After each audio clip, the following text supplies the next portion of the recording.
आज बहुजन संघटक या पेजच्या माध्यमातून येत्या 26 जानेवारीला जो प्रजासत्ताक दिन, गणराज्य दिन संपूर्ण देशभर साजरा केला जाणार आहे आणि त्या अनुषंगाने एका लेक्चर सिरीजचं जे आयोजन केलेलं आहे त्या लेक्चर सिरीजच्या आयोजकांना सर्वप्रथम त्यांचे आभार। या भारतीय संविधानाच्या निर्मितीच्या प्रक्रियेमध्ये ज्या विविध ऐतिहासिक घटना घडल्या त्या सर्व ऐतिहासिक घटना ज्या चळवळींच्या माध्यमातून भारताचे हे संविधान निर्माण होण्याची प्रक्रिया सुरू झाली त्या सर्व चळवळी आणि त्या चळवळींचे नेतृत्व करणारे सर्व महानायक या सर्वांना मी विनम्र अभिवादन करतो। ज्या विषयाला धरून आजच्या या व्याख्यानाचं आयोजन केलेलं आहे, जसं मी आधी सांगितलं की प्रजासत्ताक गणराज्य दिनाच्या निमित्तानं हे व्याख्यान आयोजित करत आहोत आपण आणि मग गणराज्य दिनाला संविधानाचा हल्ली आपल्या सर्वांना बघायला मिळतं की गणराज्य दिनाच्या निमित्तानं संविधानाचा जय जयकार करण्याची किंवा आता काल मागच्या महिन्यामध्ये संविधान दिन देखील 26 नोव्हेंबरला मोठ्या प्रमाणात साजरा केल्याचं देखील आपण पाहिलं। एक नवीन पायंडा, नवीन कार्यक्रम गेल्या काही वर्षामध्ये संविधान दिनाच्या निमित्तानं साजरा करण्याची, तो कार्यक्रम आयोजित करण्याची एक नवीन कल्चर डेव्हलप होत आहे। चांगली गोष्ट आहे, आनंदाची गोष्ट आहे। आणि मग आपण चळवळीतली जी माणसं आहोत, परिवर्तन चळवळीतली म्हणा, मानवतेच्या चळवळीशी संबंधित आपण जी सर्व लोक आहोत, आपण गेल्या अनेक वर्षांपासून फुले, शाहू, आंबेडकर, छत्रपती शिवराय, संविधानिक व्यवस्थेतून जे आपल्याला साध्य करायचं आहे, संविधानाच्या माध्यमातून ज्या पद्धतीचा हा देश निर्माण करायचा आहे, तशा त्या देशाचं जिवंत मॉडेल ज्यांनी 2000 वर्षापूर्वी या देशामध्ये स्थापन करून दाखवलं होतं, ते सम्राट अशोक या सगळ्या महापुरुषांच्या प्रेरणेतून काम करणाऱ्या कार्यकर्त्यांना स्वाभाविक आनंद होणं, या नवीन बदलत्या काळामध्ये सर्वजण जेव्हा संविधानाला एक महत्वपूर्ण डॉक्युमेंट मानून त्या संविधानाला जाणून घेण्याचा प्रयत्न करताना दिसतात, तर खरोखर एक आनंददायी बाब आहे असं म्हणायला हरकत नाही। मात्र आता गेल्या 70 वर्षाच्या या प्रवासामध्ये आपण भारतीय संविधानाच्या नुसार हा देश जेव्हापासून चालायला सुरुवात झाली 26 जानेवारी 1950 पासून, तर आता एक साधारणतः 72 वर्षांचा कालखंड लोटलाय आणि या 72 वर्षांच्या प्रवासानंतर एक सिंहावलोकन व्हावं, एक आपल्या या मागील प्रवासाची थोडीशी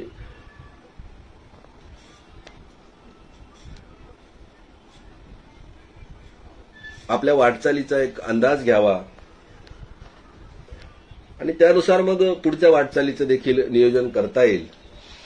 या सर्व बाबी आपण समजून घेणं गरजेचं आहे आणि म्हणून मग विविध प्रकारचे जे विषय घेऊन आपण व्याख्यानं किंवा त्याच्यावरचे डिस्कोर्सेस, चर्चा आयोजित करतोय, त्याचं एक वेगळं महत्व त्या अर्थाने आहे।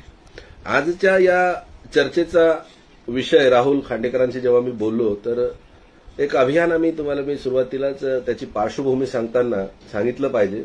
आम्ही औरंगाबादला कायद्याचे विद्यार्थी म्हणून शिक्षण घेत असताना एक अतिशय नाविन्यपूर्ण एक प्रयोग आम्ही त्या काळामध्ये सुरू केला होता की अनेक अभियान माझे मित्र श्रीकृष्ण मोरे सर आणि आम्ही आणखी इतर समविचारी मित्रांनी काही एक अभियानाची खरं म्हणजे सुरुवात केली होती त्या काळात, त्याला आम्ही संविधानशीलता असं नाव दिलं होतं त्या अभियानाला। आता ही संविधानशीलता आणि नेमका तोच आम्ही आजच्या या डिस्कशनचा एक विषय ठेवलेला आहे की संविधानशीलता अभियान जर आपण म्हणायचं ठरवलं तर मी अगदी तुम्हाला स्पष्टपणे किंवा नम्रपणे सांगू इच्छितो की या शब्दाचे, या कन्सेप्टची जी बेसिक थॉटलाईन आहे किंवा त्याचा जो बेसिक त्याचा उद्गमच म्हणूया आपण संविधानशीलता, हा मोरे सरांच्या खरं म्हणजे प्रयत्नातून बाहेर आला होता, त्यांच्या विचारातून तो बाहेर पडला आणि मग आम्ही त्यावर आणखी थोडंसं विवेचन अभ्यास करून त्याला आणखी काय नवीन डेव्हलप करता येईल त्या पद्धतीनं मग आम्ही सगळे सहकारी मिळून आम्ही काम करायला लागू. आता या संविधानशीलता या शब्दाबद्दल थोडंफार समजून घेऊया, कारण विषय आजच्या चर्चेचाच तो आहे की संविधानशीलता ही कन्सेप्ट काय आहे. संविधानशीलता जर समजलं तर मग संविधानशील समाज मन, भारतीयांचं समाज मन हे संविधानशील होण्याची करण्याची गरज आहे का. ती गरज असेल तर मग त्यासाठी काय प्रयत्न केले गेले पाहिजेत आणि ती गरज कशासाठी आहे आणि प्रयत्न कोणते केले गेले पाहिजेत. आणि या सर्व बाबींचा एक थोडासा ओझरता आपण एक उहापोह करण्याचा प्रयत्न करूया. संविधानशीलता जसं आम्ही बोललो मी आता, या शब्दामध्ये तुम्हाला दोन शब्द प्रामुख्याने बघायला मिळतील. कोणते? एक संविधान आणि शीलता. संविधान तुम्हाला आपल्याला सर्वांना माहिती आहे, अपेक्षित आहे, तोच शब्दाचा त्या तिथे आम्हाला अपेक्षित असणारा अर्थ होता. संविधान, भारताचं संविधान ज्याला म्हणतो, आणि शीलता. तर आम्ही याच्यावर चिंतन करत असताना मोरे सर वगैरे आम्ही सातत्यानं चर्चा करायचो की संविधानिक, बघा बाबासाहेबांचं एक कोटेशन आहेच ना, कॉन्स्टिट्युशनल मोरॅलिटी. त्या 25 नोव्हेंबरच्या भाषणामध्ये शेवटच्या पॅरेग्राफमध्ये बाबासाहेब बोलतातच की संविधानिक नैतिकता ही काय उपजत येणारी गोष्ट नाही, बाब नव्हे. तिला डेव्हलप करावं लागतं, तिला कल्टिवेट करावं लागतं, म्हणजे तिचं असं म्हणूया मशागत करावी लागते मनामध्ये. ती आपोआप जन्माने येणारी गोष्ट नाही माणसामध्ये, संविधानिक नैतिकता, नीतिमत्ता ज्याला म्हणतो आपण ती. आणि पुढे बाबासाहेब म्हणतात की आम्ही संविधानिक नैतिकतेची गोष्ट अशा देशामध्ये करत आहोत सध्या भारतासारख्या, की जिथे आम्ही डेमोक्रेसीचा जीवन जगण्याचा लोकशाही मार्ग स्वीकारतोय, परंतु मुळात अत्यंत अलोकतांत्रिक मानसिकता असणारा आपला देश आहे. आणि अशा ठिकाणी लोकशाहीची बीजं रोवणं, ती रुजवणं आणि त्याच्या माध्यमातून मग एक संविधानिक नैतिकतेच्या अर्थानं ते समजून घेणं, या सगळ्या गोष्टी फार महत्वाच्या ठरतात. बांधवांनो, कॉन्स्टिट्युशनल मोरॅलिटीचा जो बाबासाहेबांना अपेक्षित अर्थ आहे, तोच अपेक्षित अर्थ पुढे घेऊन त्याच अर्थाला पुढे नेताना मग आम्ही जे अभियान निर्माण केलं की एखाद्या माणसाला आपण बघा ओळखतो, संवेदना हा शब्द माहिती आपल्याला, आणि ज्या माणसाच्या संवेदना जागृत आहेत, ज्या माणसाच्या संवेदना जिवंत आहेत, त्याला आपण संवेदनशील माणूस म्हणतो, संवेदनशील माणूस. मग ज्याच्या संविधानिक नैतिकतेच्या कन्सेप्ट, ज्याच्यामध्ये संविधानिक नैतिकतेची मूल्य जिवंत आहेत, अशा माणसाला आपण संविधानशील मनुष्य म्हणायला अडचण काय, किंवा काय अडचण नसावी, किंवा त्याला आपण ते म्हणू शकतो. मग तसं संवेदना जागृत असणाऱ्या, जिवंत असणाऱ्या माणसाला जर आम्ही संवेदनशील माणूस म्हणतो, त्याचप्रमाणे त्याच आधारे ज्याच्या संविधानिक मूल्यांवर ज्याची निष्ठा आहे, संविधानिक अधिष्ठान या देशाचं ज्याला मान्य आहे, संवैधानिक यंत्रणा भारताच्या संविधानानुसार ज्या निर्माण केल्या गेलेल्या आहेत, त्या यंत्रणांच्या माध्यमातून हा देशाचं संचलन व्हावं या बाबीवर ज्याची निष्ठा आहे,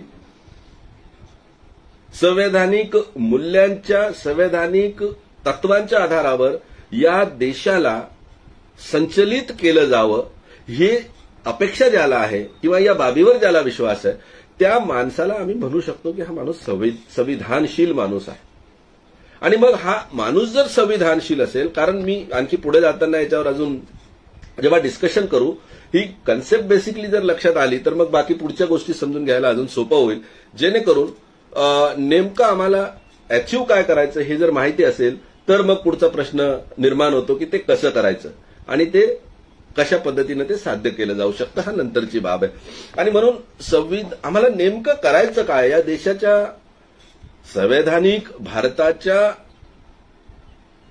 काळामध्ये, आजच्या काळामध्ये आम्हाला जर हा देश खरोखर, कारण सगळेच जण, भारतातला एकही नागरिक आपण शोधून बघा की जो म्हणेल की नको मला या देशाला सुजलाम सुफलाम देश करायचा नाही, कोणी म्हणणार नाही. सर्वांची इच्छा आहे या देशाला सुजलाम सुफलाम देश बनवण्याची, या देशातल्या सर्व नागरिकांची इच्छा आहे, बरोबर. परंतु तो निर्माण कसा होईल, त्याचे आधार काय असावेत, त्याचे अधिष्ठान काय असावे, तो निर्माण करण्याची साधनं काय असावीत, ती निर्माण करताना नुसत्या आपण ज्याला आपण म्हणतो ना इन्फ्रास्ट्रक्चरल डेव्हलपमेंट आणि ह्युमन रिसोर्स डेव्हलपमेंट या दोन बाबी ज्या आहेत प्रामुख्यानं मानवाच्या विकासाची जी मूल्य किंवा मानवाच्या विकासाची जे पॅरामीटर्स म्हटली जातात की त्याची इन्फ्रास्ट्रक्चरल डेव्हलपमेंट आणि त्या देशामध्ये किंवा त्या समाजामध्ये राहणाऱ्या ह्युमन रिसोर्स म्हणजे मानवी संसाधनांची ग्रोथ डेव्हलपमेंट या दोन्ही गोष्टींना फार गांभीर्याने समजून घेणं गरजेचं असतं जेव्हा आम्ही डेव्हलपमेंट हा शब्द वापरतो विकास ही संकल्पना वापरतो. मग भारतीय संविधानाच्या माध्यमातून या देशाला सुजलाम सुफलाम देश निर्माण करायचा असेल तर निश्चित आपण नाकारू शकत नाही की इन्फ्रास्ट्रक्चरल रिक्वायरमेंट जी आहे संसाधनांची जी रिक्वायरमेंट आहे ती लागणारच आहे त्याचा विकास होणं गरजेचंच आहे. परंतु सोबतच मानवी संसाधनं जे आहेत जी माणसं आहेत देशातली जी नागरिक आहेत त्यांचा देखील समसमान विकास होणं हे देखील तितकंच गरजेचं आहे. म्हणजे पर्यायानं मटेरियल किंवा भौतिक विकासासोबतच मनुष्याचा विकास होणं हे देखील गरजेचं आहे. आणि म्हणून विकासाच्या कन्सेप्टला आम्ही समजून घेत असताना संविधानशील समाज मन निर्मिती या बाबीची गरज का आहे हे या गोष्टीकडे आपलं लक्ष केंद्रित करणं जास्त गरजेचं वाटतं की एकीकडे आम्हाला विकासही हवा आहे आणि विकास करत असताना दुसरीकडे देशातल्या नागरिकांचं कुठल्याही नागरिकाला या देशातल्या त्या विकासाच्या प्रोसेसमध्ये आपलं शोषण होतंय किंवा आपण ताडले जातो प्रताडित केले जातो किंवा एककल्ली विकास होतो काही विशिष्ट वर्गांचा विकास होतो इतरांचा होत नाही. या ज्या काही डिस्पॅरिटीज आहेत इनइक्वॅलिटीज आहेत या इनइक्वॅलिटीज मध्ये न येता आड न येता आपण समसमान समतामूलक ज्याला आपण म्हणतो ना विकास इगॅलिटेरियन सोसायटी क्रिएट करण्यासाठी एक समतामूलक समाज निर्माण करण्यासाठी या सगळ्या प्रक्रियेचं काय महत्व आहे ते थोडंसं समजून घेण्याचा प्रयत्न करू. आणि जेव्हा आपण हा प्रयत्न करतो तेव्हा प्रामुख्यानं काही गोष्टी आपल्याला समजून घ्याव्या लागतात. जसं मी संविधानशीलता या शब्दाच्या अनुषंगाने संकल्पनेच्या अनुषंगाने भारतीयांचं मन संविधानशील होण्याची ते निर्माण करण्याची गरज का आहे हा जेव्हा आपण विचार करतो तेव्हा भारतीयांचं मन याचा परत एकदा त्या बाबीला आपण आणखी दोन गोष्टींमध्ये समजून घ्यायची गरज आहे. संविधानशीलता देशातल्या नागरिकांच्या इंडिव्हिज्युअल व्यक्तिगत एक व्यक्ती म्हणून एका नागरिकाचं मन संविधानशील होणं हा जितका त्याचा बेसिक युनिट मानलं तरी दुसऱ्या बाजूने माणसं संविधानशील मनाची होत असतानाच देशाचं संचलन करणारे सरकार त्या देशाचं संचलन करण्यामध्ये मोठा रोल पार पाडणाऱ्या विविध संविधानिक यंत्रणा या देखील त्या दृष्टीने तितक्या गांभीर्याने त्या गोष्टी समजून घेणाऱ्या असणं गरजेचं आहे. आणि जर माणसं संविधानशील होतील तर शेवटी या यंत्रणा किंवा सरकार हे देखील माणसाच्याच माध्यमातून चालवले जातात ना. आणि म्हणून जर माणसं हा बेसिक युनिट मानून आपण या माणसांच्या मनाला कल्टिवेट करण्याची प्रोसेस थोडी विचारपूर्वक प्रयत्नपूर्वक करण्याकडे जर भर दिला तर निश्चितपणे एक माणूस जेव्हा संविधानशील होतो तेव्हा त्याचं कुटुंब त्या दृष्टीनं तो विचार करायला कुटुंबानंतर त्याच्या आजूबाजूला राहणाऱ्या परिसरातल्या लोकांना त्याच्या गावाला त्याच्या शहराला तालुका जिल्हा नंतर राज्य आणि देश ही सगळी अशी जी प्रोसेस आहे ती ग्रोथ व्हायला डेव्हलप व्हायला मग सहकार्य होतं. आणि म्हणून या सगळ्या प्रक्रियेचा जो मुख्य युनिट आहे किंवा मुख्य घटक आहे त्याला आपण एक इंडिव्हिज्युअल एका माणसाचं मन संविधानशील होणं ही जशी मी बोललो ही बेसिक रिक्वायरमेंट आहे. आणि म्हणून आपल्याला माणसांच्या सोबत माणसांच्या मध्ये राहून माणसांच्या मदतीनं ही सगळी प्रक्रिया पार पाडावी लागेल. आज जसं आता विविध विषयावर चर्चा होते जसं आज आपण बसलोय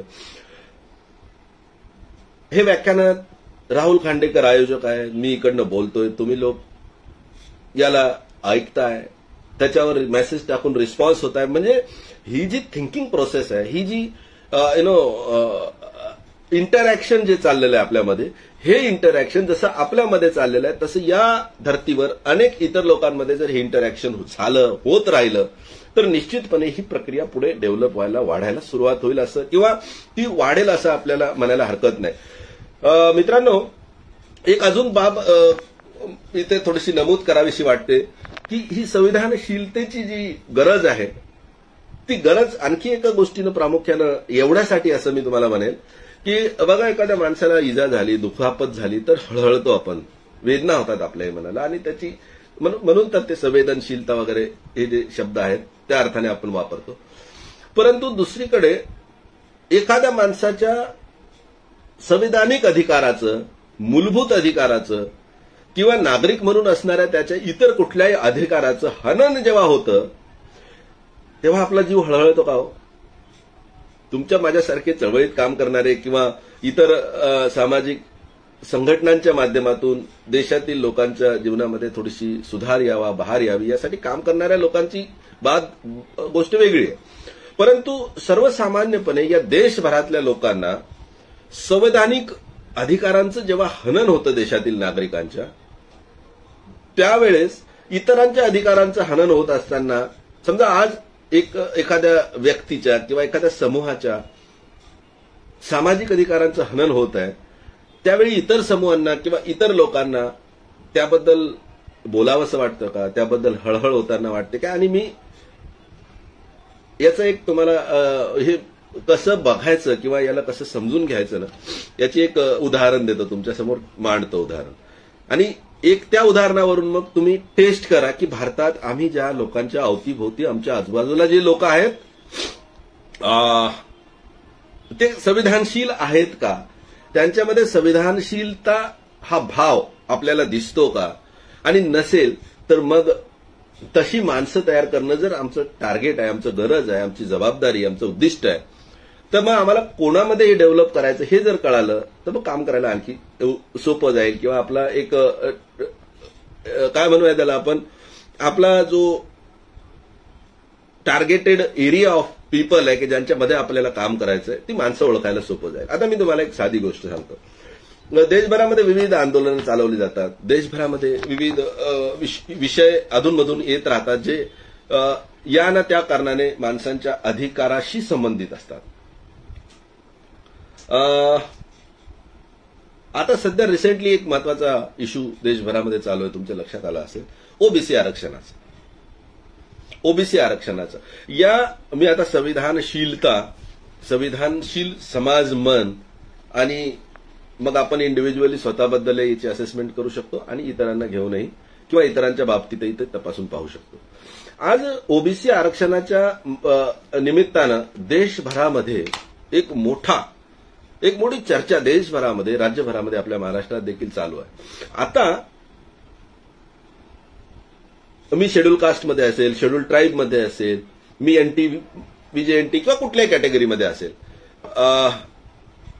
शेड्यूल ट्राईब, शेड्यूल कास्ट किंवा नॉन ओबीसी जे आहेत त्या लोकांना ओबीसीच्या या मुद्द्यावर त्यांना रिझर्वेशन मिळत नाहीये, लोकसंख्येच्या प्रमाणात मिळत नाहीये. आणि याच्यावर मग इतर समाज घटकांचं चिंतन कोणत्या अर्थाने, कोणत्या प्रकारे होतं ते तुम्ही थोडंसं आपण पाहू शकतो. एससी एसटी अॅट्रॉसिटीज ऍक्ट या देशामध्ये आहे, राष्ट्रीय कायदा आहे. तो राष्ट्रीय कायदा काही लोकांना, म्हणजे विशेषतः एससी एसटींना तो असं समजा तुम्ही की सगळ्यात मोठी त्याची ती ढाल आहे, कवच कुंडल आहे. दुसरीकडे एससी एसटींच्या व्यतिरिक्त ज्या लोकांना मानवतेच्या आधारावर न जगता या लोकांचं शोषण करून जगण्याची मानसिकता आहे, त्या लोकांना तो एससी एसटी अॅट्रॉसिटी ऍक्ट जो आहे तो आपला वाटत नाही. आपला वाटत नाही म्हणजे त्याची गरज वाटत नाही. मग काहीतरी मागं 2016 मध्ये त्या कायद्याला थोडंसं कमजोर करण्याचे प्रयत्न झाले. तो कायदा बंद करा, तो कायदा रिपील करा, अशा मागण्या, अशा स्वरूपाच्या मागण्या केल्या गेल्या देशामध्ये. आता काल परवा महाराष्ट्रामध्ये एका पत्राच्या अनुषंगानं फार मोठं वादंग उठलं की कोणीतरी अधिकाऱ्याने एक पत्र दिलंय की ज्या कायद्यामध्ये SC ST protection act, SC ST protection from the अॅट्रॉसिटीज वाला जो ऍक्ट आहे त्याच्यामध्ये तपासी अधिकारी जो आहे, तपास करणारा इन्व्हेस्टिगेटिंग ऑफिसर जो आहे तो एसीपी किंवा डीवायएसपी या दर्जाच्या खालचा नसावा, अशा प्रकारची त्या कायद्यातली तरतूद आहे. ती कायद्यातली तरतूद बदलून महाराष्ट्रातल्या मंत्रालयातल्या एका अधिकाऱ्याने पोलीस महासंचालकांना पत्र दिले की तो निरीक्षक उपनिरीक्षक या दर्जाच्या अधिकाऱ्याकडे तो तपास द्यायला हरकत नाही किंवा दिला पाहिजे. प्रचंड वादंग, प्रचंड चर्चा झाली याच्यावर आणि अनेक मतांतर आले. अर्थात मतांतर म्हणण्याचा प्रश्नच नाही आणि त्याला मोठ्या प्रमाणात सोशल मीडियाच्या माध्यमातून आपण सर्वांनी वाचला असेल. खूप विरोध झाला समाजाला. विविध मुद्द्यांवर विरोध झाला की केंद्राने निर्माण केलेल्या कायद्यामध्ये अशा प्रकारचा बदल करण्याचा अधिकार राज्यांना आहे का. मग हा SC/STचा मुद्दा झाला. अनेकदा तुम्ही पहा इतर रिलिजियस मायनॉरिटीजची लोक देशामधली जी आहेत, विविध प्रकारे विविध घटना अशा घडतात देशामध्ये की ज्यामध्ये अल्पसंख्याकांच्या अधिकारांवर एक टाच आल्यासारखं आपल्याला थोडंसं फील होतं किंवा त्यातून तो अर्थ निघतो. अशा त्या घटना घडतात. अशा वेळी इतर समुदायांचं काय होतं आणि याची उत्तरं तुम्ही मला किंवा मी तुम्हाला उघडपणे देण्याची गरज नाही. आपल्या सगळ्यांना ते उत्तरं माहिती आहे. एकावर अत्याचार होतो तेव्हा दुसरे बाजूला उभे राहून त्याची गंमत पाहताना दिसतात. देशाच्या इतिहासामध्ये फक्त ओबीसी रिझर्वेशन मंडल आयोगाच्या माध्यमातून 340व्या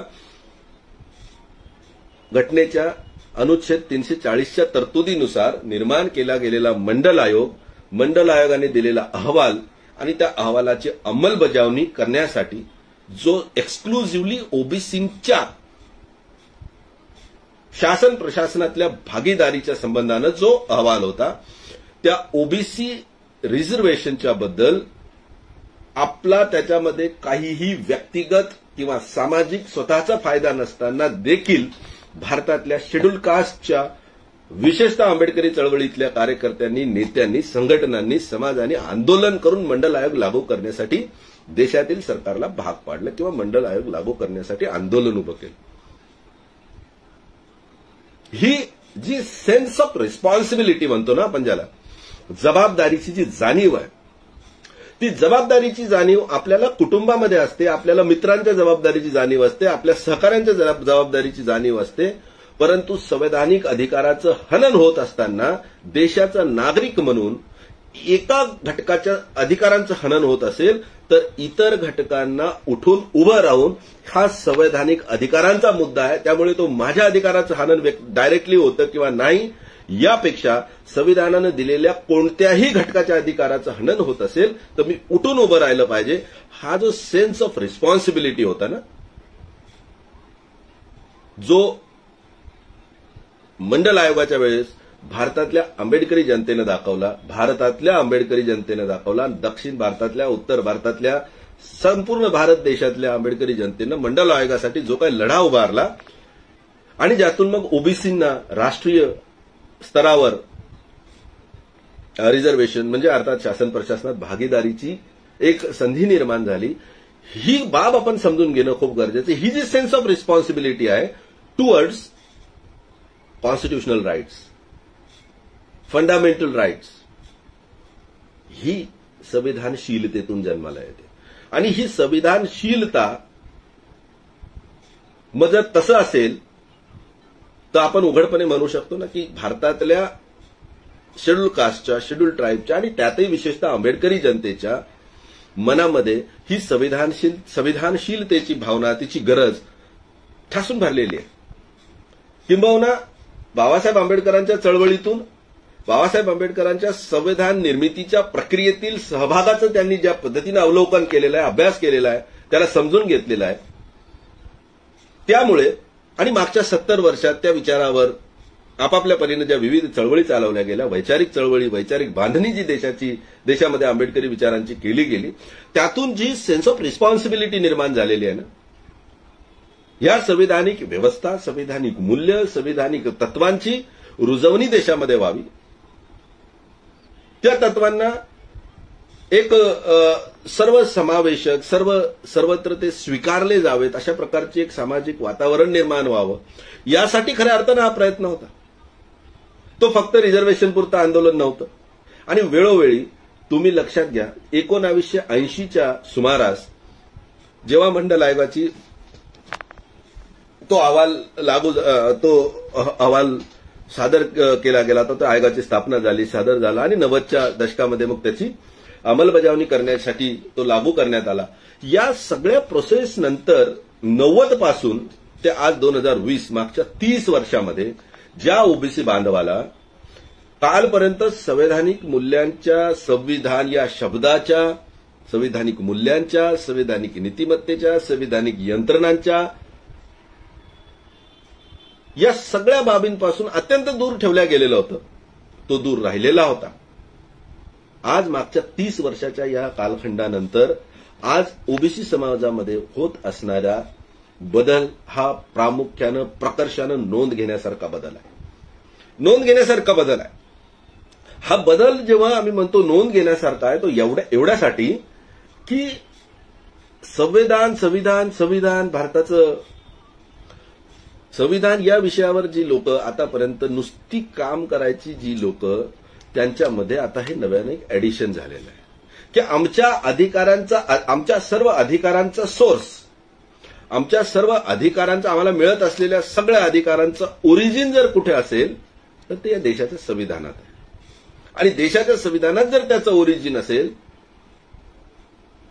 तर मग ते समजून घेणं गरजेचं आहे.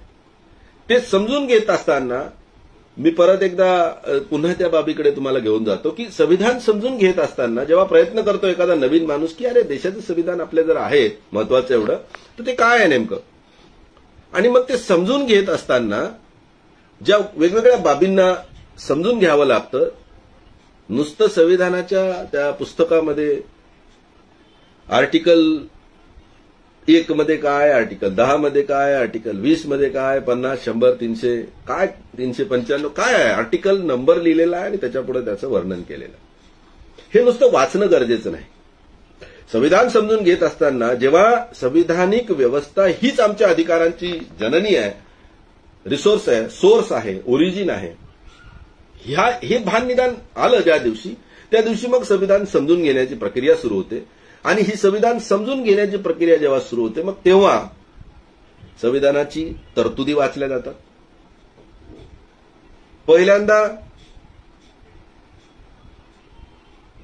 संविधानिक तरतुदी वाचत असताना मग चला ठीक आहे, ओबीसीचाच विषय आपण डिस्कस करत होतो, तर यार ओबीसी आरक्षण आलं कुठून, तर 340 आर्टिकल वाचत असताना एक 4-5 ओळींचं जे काय, 5-10 ओळींचं जे काय त्याच्यामध्ये वर्णन केलेलं असेल ते वाचल्यावर फार जास्त काही लक्षात येणार नाही एखाद्या नवीन माणसाच्या, बरोबर. मात्र संविधान समजून घेत असताना तुमच्या माझ्यासारख्या जेव्हा कार्यकर्त्यांच्या संपर्कात कोणी येतं संविधान समजून घेण्याची इच्छा असणारं, तेव्हा त्याला तुम्ही आणि मी मग सांगतो की बॉस संविधान समजून घेणं, बाबा संविधान समजून घेताना नुसतं संविधानाच्या तरतुदी वाचून संविधान कळणार नाही. कुठल्याही देशाचं संविधान समजून घेत असताना जी प्रमुख बाब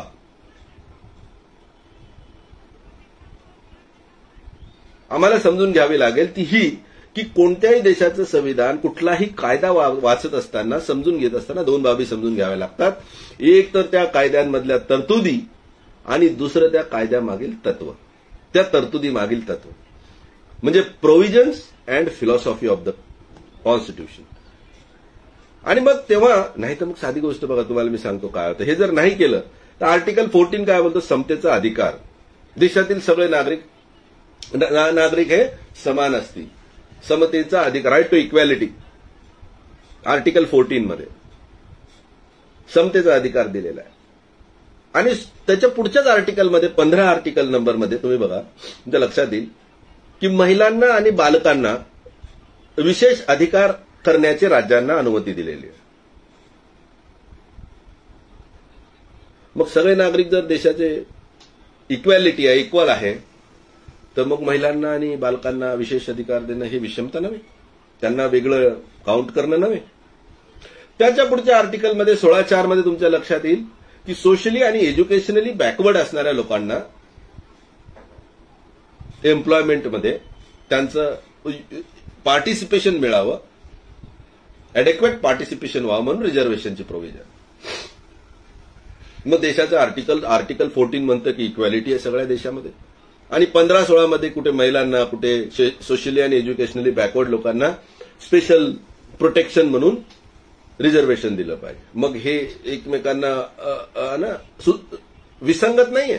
साधा प्रश्न येईल. एखाद्या नुसतं ते प्रोव्हिजन जर नुसता एखादा माणूस वाचत बसला की आर्टिकल 40 मध्ये राईट टू इक्वॅलिटी, 15 मध्ये मग डिस्क्रिमिनेशन करू नये, परंतु महिलांना आणि बालकांना विशेष संरक्षण म्हणून ती बाब देण्यात आलेली आहे, त्यांच्यासाठी विशेष तरतुदी केल्या गेल्या पाहिजेत.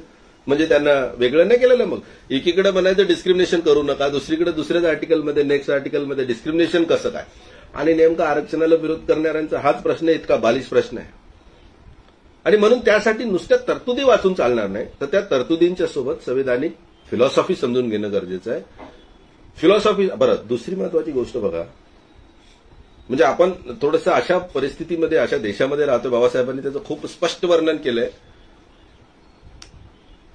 की आपण डेमोक्रेसी अशा देशात स्वीकारतोय ज्या देशातली मानसिकताच अनडेमोक्रेटिक आहे.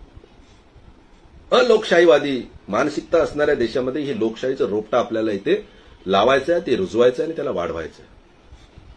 एकीकडे भारतातल्या आरक्षण तरतुदींचा विरोध केला जातो देशामध्ये. कशाला पाहिजे आरक्षण, आणखी वगैरे ज्या काही गोष्टी आहेत तुम्ही आपण ज्या ऐकतो सातत्यानं. आणि दुसरीकडे अमेरिकेमध्ये अफर्मेटिव्ह ऍक्शनची एक पॉलिसी आहे, माहिती आहे तुम्हाला, सगळ्यांना माहिती असेल. अफर्मेटिव्ह ऍक्शन पॉलिसी, ज्यामध्ये त्या देशातल्या अमेरिकेमध्ये जो रंग वंश आणि रंगावरून जो भेदभाव केला जातो, काळा आणि गोरा, तर तो भेदभाव मिटवण्यासाठी ज्या लोकांना डिस्क्रिमिनेट केलं गेलं, ज्या लोकांना सबज्युगेट केलं गेलं, ज्या लोकांना ज्यांचं शोषण झालं भेदभाव त्या वर्ण वंशाच्या नावाने, त्या लोकांना मुख्य प्रवाहात आणण्यासाठी जॉन एफ केनेडी यांच्या कारकिर्दीमध्ये 1964 मध्ये एक पॉलिसी इम्प्लिमेंट करण्याचा निर्णय अमेरिकेनं घेतला आणि त्याला अफर्मेटिव्ह ऍक्शन पॉलिसी म्हणून देशभरामध्ये, आपल्या देशामध्ये जसं आरक्षणाचं तत्व आहे, हजारो वर्ष सामाजिक आणि शैक्षणिक गुलामगिरी, मागासलेपणामुळे ज्या लोकांना जातीच्या आधारावर शोषण करण्यात आलं, त्या लोकांना मुख्य प्रवाहात आणण्यासाठी, शासन प्रशासनामध्ये अॅडेक्वेट त्यांचं रिप्रेझेंटेशन मिळवण्यासाठी आरक्षणाचं तरतूद आहे. तशाच प्रकारे अमेरिकेतल्या निग्रो, ज्यांना आपण म्हणून ओळखतो खास करून, या लोकांच्या शासन प्रशासनातल्या आणि एकंदरीत विकास प्रक्रियेतल्या इन्क्लुजनसाठी, भागीदारीच्या उद्देशाने अफर्मेटिव्ह, पण तिचा भारतातले ज्ञानी पंडित अफर्मेटिव्ह प्रोसेसचा, अफर्मेटिव्ह ऍक्शन पॉलिसीचा उदो उदो करतात खूप. आणि तिचा उदो उदो करताना भारतात संविधानात दिलेल्या संविधानिक प्रक्रियेमध्ये, संविधानिक मूल्य म्हणून ज्याच्याकडे पाहिलं जातं, basic principle of the Indian constitution म्हणून ज्याला पाहिलं जातं, त्या आरक्षणाच्या धोरणाचा विरोध करतात. ही जी हिपोक्रसी आहे ना, हिपोक्रसी, संविधानशीलतेची गरज, संविधानशील मनाची गरज या देशात एवढ्यासाठी आहे की कळत नाही अशातला भाग नाही, पण कुठेतरी काहीतरी अशी गोष्ट आहे जी या देशातल्या लोकांना आपल्याच देश बांधवांच्या प्रती आपलेपणापासून दूर करते. आणि ती जाती व्यवस्था, त्यात काही लपून ठेवण्याची गरज नाही. ही जाती व्यवस्था सामाजिक कीड आहे आपल्या देशाला लागलेली, हे देखील तितकंच सत्य आहे.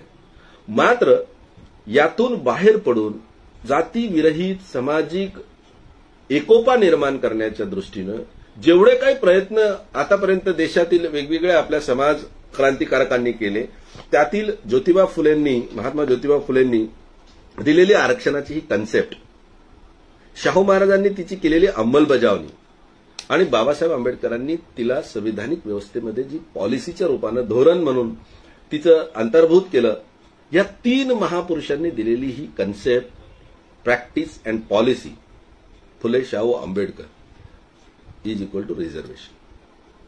मग रिझर्वेशन जर ज्याला समजून घ्यायचं असेल देशामध्ये, त्यांना आपसुकच फुले शाहू आंबेडकरांच्या आयडियोलॉजिकल बाबींना समजून घेणं खूप गरजेचं आहे.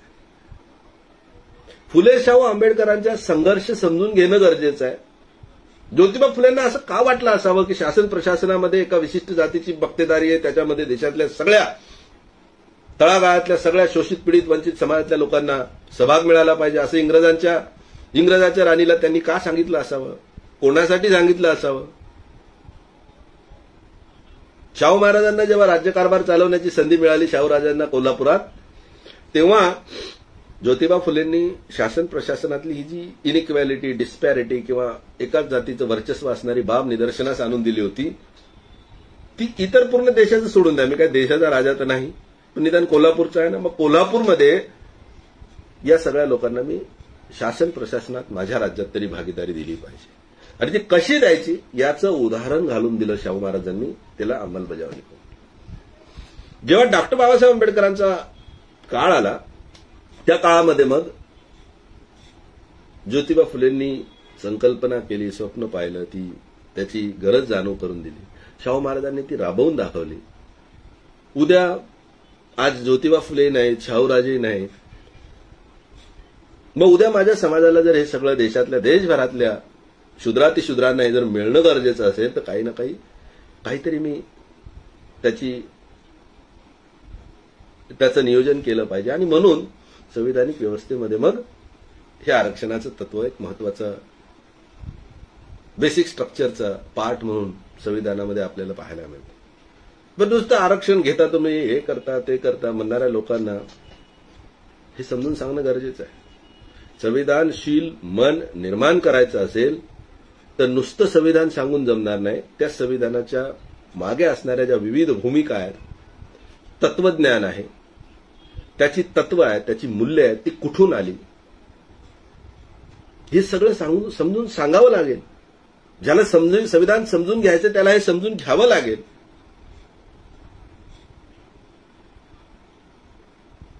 आणि ह्या अशा प्रकारे जर आम्ही थोडंसं या बाबीवर काम केलं, ही बाब इतक्या या प्लॅटफॉर्मवर किंवा या अशा प्रकारच्या लेवलवर जाऊन संविधान समजून सांगण्याचा लोकांमध्ये प्रयत्न केला, ते समजून सांगणारे जास्तीत जास्त माणसं, कारण सगळीच लोक तुमच्या माझ्यापैकी बऱ्यापैकी संविधानाच्या भूमिकेला समजून घेणारी आहेत. आपल्या सर्वांच्या माध्यमातून हा एक प्रयत्न होणं खूप गरजेचं आहे. संविधानशील समाज मन जर या देशातल्या लोकांचं निर्माण झालं, कारण अनेक लोकांना पोटात त्यांच्या इतकं विष भरलेलं आहे मनामध्ये की बोलताना बाबासाहेबांचं नाव घेतात, फुले शाहूंचं नाव घेतात, शिवरायांचं नाव घेतात, पण चुकून कधी ना कधी तोंडातून निघतं की आम्हाला संविधान बदलायचं आहे. आलं तुमच्या लक्षात आलं असेल की अनेक इन्सिडेंट्स मागच्या काही वर्षामध्ये, खास करून मागच्या 7-8-10 वर्षामध्ये ऐकायला मिळाले, बघायला मिळाले की ज्यांना मोठ्या प्रमाणात या देशातली संविधानिक व्यवस्था उलथवून टाकण्यामध्ये इंटरेस्ट आहे. त्यांचं ते स्वप्न आहे असं म्हणूया. होत नाहीये तो भाग वेगळा, होत नाहीये साध्य तो भाग वेगळा, पण प्रयत्न त्यांचे निरंतरपणे चालू आहेत. आणि दिवसामागून दिवस जात आहेत. वेगवेगळ्या प्रकारे कधी डायरेक्टली इनडायरेक्टली डॅमेज करण्याचे प्रयत्न केले जात आहेत. काही बाबतीत यशस्वी होत आहेत. आणि दुसरीकडे ज्यांच्या हिताचं हे संविधान आहे, हजारो वर्षाच्या सामाजिक, आर्थिक, मानसिक, धार्मिक, बौद्धिक गुलामीतून बाहेर काढण्यासाठी जो मोठा प्रयत्न देशभरात झाला, त्या प्रयत्नाचा परिपाक हे देशातलं संविधान आहे. असं असताना त्या लोकांना आता कुठे हे संविधान आणि त्याचं महत्व थोडंफार त्यांना कळायला लागलंय. हे असं जेव्हा आता कळायला लागलंय, पॉझिटिव्ह वातावरण तयार होताना दिसते, अशा परिस्थितीमध्ये आपली जबाबदारी जरा जास्त वाढते. कारण जेव्हा कोणीच ऐकायला तयार नसतं, तेव्हा एक माणूस जोडत त्यांना एकत्र आणणे, जेव्हा मोठ्या प्रमाणामध्ये लोकांमध्ये समजून घेण्याची गरज असते, त्यावेळेस मग समजून सांगणारी माणसंही जास्त संख्येने लागतात. आणि इतका विचित्रपणा बघा तुम्ही कसं आहे. म्हणजे जस्टिस कृष्ण अय्यरांचं एक वाक्य मला आठवतं की कॉन्स्टिट्यूशन, ते म्हटले कुठं व्याख्यानामध्ये का की constitution is used to defeat the constitution. संविधानाला पराभूत करण्यासाठी संविधानाचाच वापर केला जातोय. कसं मी सांगतो. आज आम्ही एकीकडे रिझर्वेशन पॉलिसीच्या आधारावर हजारो जातीत विभागलेला हा समाज, शेड्यूल कास्ट या नावानं त्या शेकडो जाती एकत्र येतात एका कॅटेगरीमध्ये. शेड्यूल ट्राईब म्हणून शेकडो आदिवासी जमाती ज्या आहेत त्या एकत्र येतात. ओबीसी या टायटल खाली हजारोच्या संख्येनं 3,500च्या संख्येत असणाऱ्या ओबीसीमध्ये असणाऱ्या जाती ओबीसी या एका टायटल खाली एकत्र येतात. म्हणजे जी जवळ येण्याची प्रक्रिया होती, एकत्र येण्याची प्रक्रिया होती, तिला फार मोठ्या प्रमाणात गती मिळते या रिझर्वेशनच्या पॉलिसीवर आणि ती प्रोसेस चालू आहे. पण दुसरीकडे मग याचा बघा विसंगती शोधायची आणि ते पिल्लू सोडून द्यायचं. आता SC/ST प्रोटेक्शन ऍक्ट जो आहे आपला अॅट्रॉसिटीज ऍक्ट, जे SC आणि ST नाहीत त्या प्रत्येकावर त्या अंतर्गत गुन्हा दाखल केला जाऊ शकतो जर त्या कायद्यामध्ये दिलेल्या विविध व्याख्यांच्या अनुसार एखादा कृत्य कोणी केलं तर. मग ओबीसींना हे सांगून माइंड करप्ट केलं जातं त्याचं की बघा अॅट्रॉसिटीचे गुन्हे तुमच्याच विरोधात दाखल केले जातात, तुम्ही यांच्यासोबत कशाला बसायचं. विसंगती कशी शोधली जाते. अॅट्रॉसिटी ऍक्टचा उद्देश वेगळा आहे. अॅट्रॉसिटी ऍक्टच्या माध्यमातून जे साध्य करायचं ते साध्य वेगळं आहे. रिझर्वेशन पॉलिसीच्या माध्यमातून जे साध्य करायचं ते वेगळं आहे. हे दोन्हीही त्याच लोकांशी संबंधित आहेत कायदे ज्या लोकांच्या हजारो वर्षाच्या इतिहासात ज्यांचं शोषण झालेलं आहे. पण ही एकत्र जर आली तर आपली गोची होईल, अडचण होईल. आणि मग एकत्र येऊ नयेत म्हणून काहीतरी कन्फ्युजन निर्माण करण्यासाठी अशा विसंगती शोधायच्या आणि त्या विसंगतीच्या आधारावर मग जी सामाजिक दुरावा आहे तो तसाच निर्माण राहील, जो निर्माण करण्यात आलेला आहे तो तसाच टिकून राहावा दुरावा, यासाठी प्रयत्न केले जातात. म्हणजे तुमच्या माझ्या पुढे जी आव्हानं आहेत संवेदनशील समाज मन निर्माण करायचं जेव्हा आम्ही म्हणतो त्यातली काही प्रामुख्यानं जी ठळकपणे दिसून येतात आपल्याला त्यातली ह्या बाबी आहेत. या सगळ्या बाबींना तुमच्या माझ्या कदाचित मी जे बोलतोय आता त्या गोष्टी तुम्हाला पटत जरी असतील पण माझ्याही पेक्षा जास्त चांगल्या प्रकारे किंवा आणखी इतर अनुभव तुम्ही लोकांनी एकमेकांच्या सोबत सहवास सामाजिक जीवनामध्ये घेत असताना अनेक इतर उदाहरणं तुमच्या स्वतःची असू शकतात. त्या उदाहरणांच्या माध्यमातून तुम्ही आपण ही गोष्ट समजून घेऊ शकतो चांगल्या प्रकारे. ह्या सगळ्या बाबी प्रयत्नपूर्वक विरोधकांकडून केल्या जातात, नियमितपणे केल्या जातात, निरंतरपणे केल्या जातात. त्या तुलनेत या बाबींना उत्तर देणारी जी बंधुत्वाची चळवळ तुमच्या माझ्या माध्यमातून चालवलं जाणं गरजेचं आहे, त्या चळवळीला देखील बळकटी मिळण्यासाठी सततपणे वेगवेगळे प्रयत्न आमच्याकडून होणं गरजेचं आहे.